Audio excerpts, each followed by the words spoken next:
Hi, Nikki Wyatt, Karma Coach.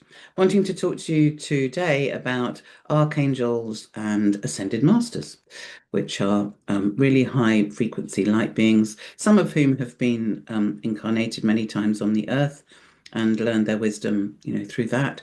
Others of which have never actually been physically in incarnation, but just want to help us to ascend and to assist humanity.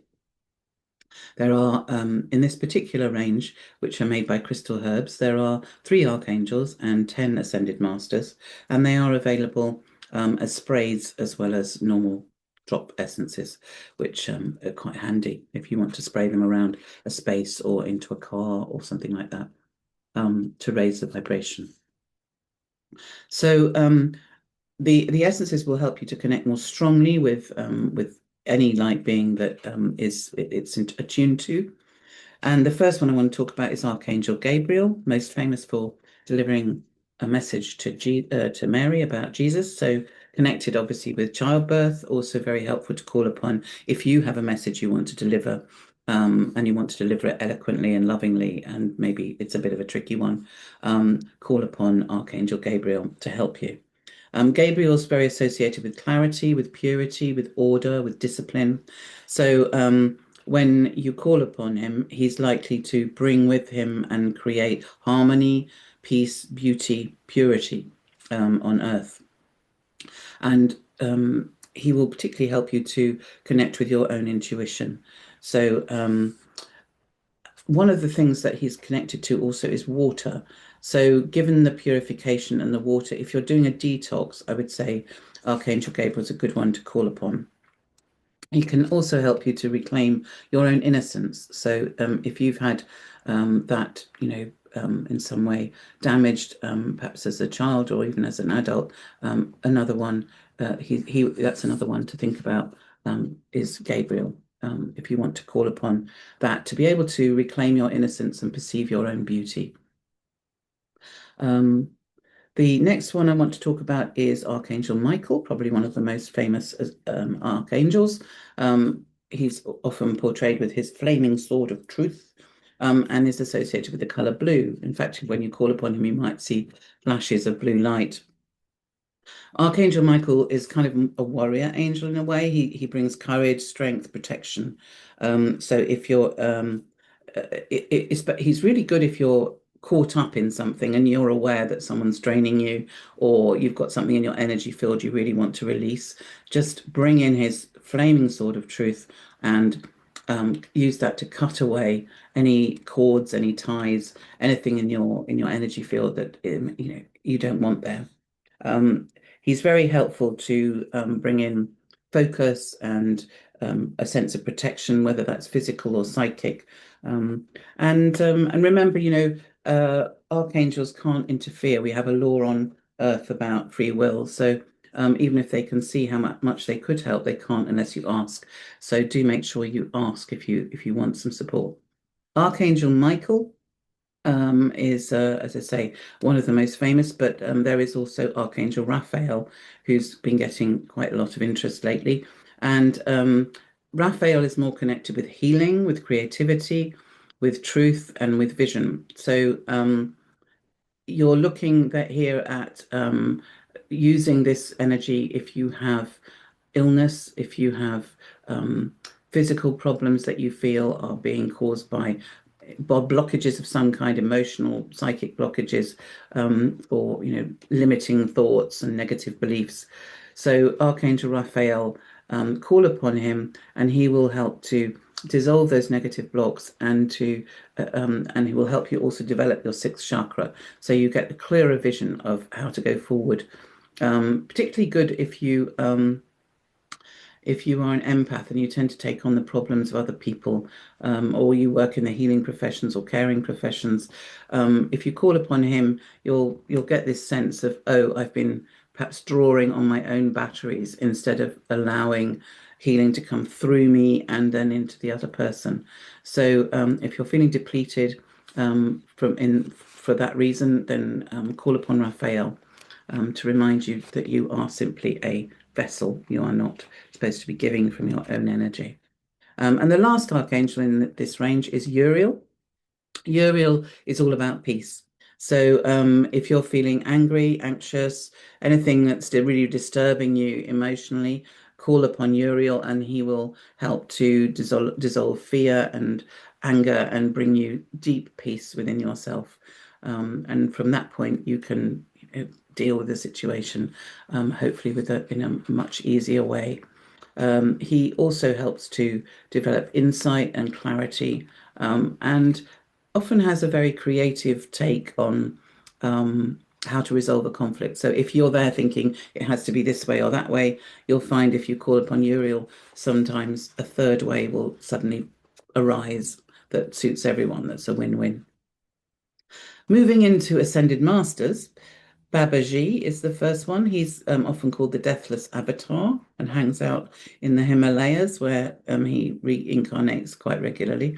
Um, his qualities are about love, truth, and simplicity, and particularly service to humanity. He's very supportive if you want to make a major shift in your life, in your consciousness. Perhaps you want to step into a service-oriented role, for example, or just do anything that's, quite a major change in your life. Call upon Babaji, and he will bless your good intentions and support you in making the shift. The next one is Kutumi, who's very close to my heart because he's my main guide in what I do. He's really all about love and wisdom, and he's a really good one to call upon if you need inspiration or spiritual wisdom. He illuminates the psyche through education. And so, if you're involved in training or educating people, or you want to get your message across, Kutumi is a great one to ask for help from. And he's very good as well about emphasizing grounding. He's deals a lot with the plant devas and the elemental kingdom and communicating with them and helping us to communicate with them and to understand the importance of harmony on earth through nature. So if you work in that area, then consider Kutumi as a kind of go-to place for help. Maitreya is the next one. Maitreya is the head of the Great White Brotherhood, a galactic um, level being that's assisting in Earth's ascension. He supports us in reaching Christ consciousness, so really strong energy, and he helps us to share love and compassion. Shows you how to love and be loved, which, let's face it, is what most of us would like to happen. And he also is very good at helping us to move from duality consciousness to unity consciousness, which is, the goal as we move into the next dimension, that we stop going, it's this or it's that. There is a unity consciousness that will actually help everybody to live in harmony. And he holds that vision for us. He's also very good at bringing in really originally creative ideas.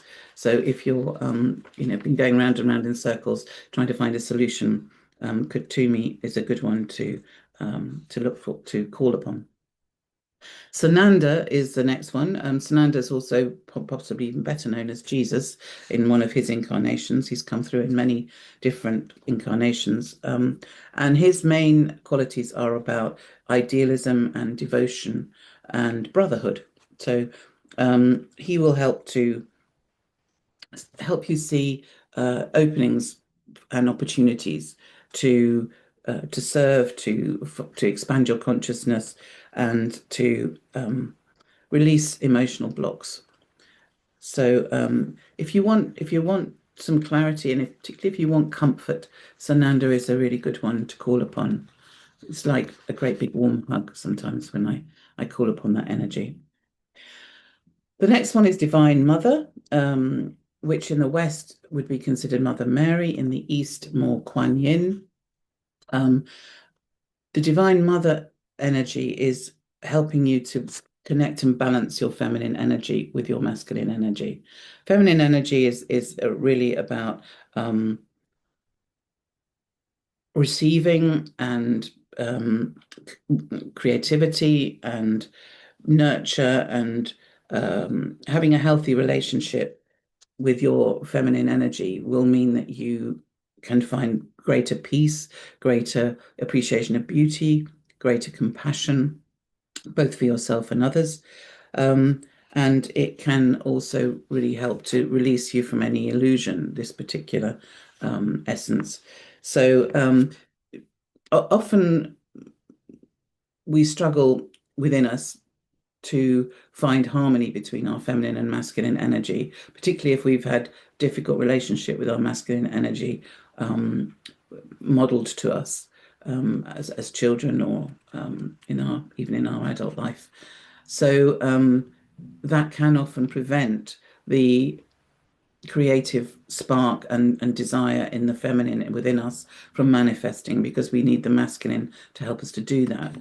So if you call upon Divine Mother energy and take that essence or use that spray, it will really help you to bring things to fruition on the physical plane that you've perhaps been really wanting to manifest. And the other thing that Divine Mother helps us to do is to take pleasure in our physical body. Remind us that we're sensual beings. We are here to enjoy and get pleasure from being in our physical bodies. So massage, dance, all these kind of things that give us pleasure will be enhanced if you take Divine Mother energy essence. And the final one is the new violet flame of transmutation, which was brought to us in 1987 by Saint Germain. And this is all about releasing negative energy. So it helps to really speed things up if you're wanting to grow and expand your consciousness. You can hold any situation within the violet flame and it will simply dissolve any negativity and help the situation to resolve for the highest good of all. So a great one to have as a spray, I would say. Um, and remember, past life karma can, which it also works with, can manifest as overeating or fear of heights or flying or water or fire or all sorts of things that might have left an imprint on us from previous lifetimes or through our ancestral line. And this violet flame of transmutation is a very high frequency. It's comes in on the seventh ray. It will help to dissolve at that level of past karma. So it can really help to dissolve very deeply rooted states and beliefs. So I hope that's been helpful as a quick overview, and I'll be back with more videos. So enjoy, I hope, communing with your all these different beings who are all there to help us, and do remember to ask.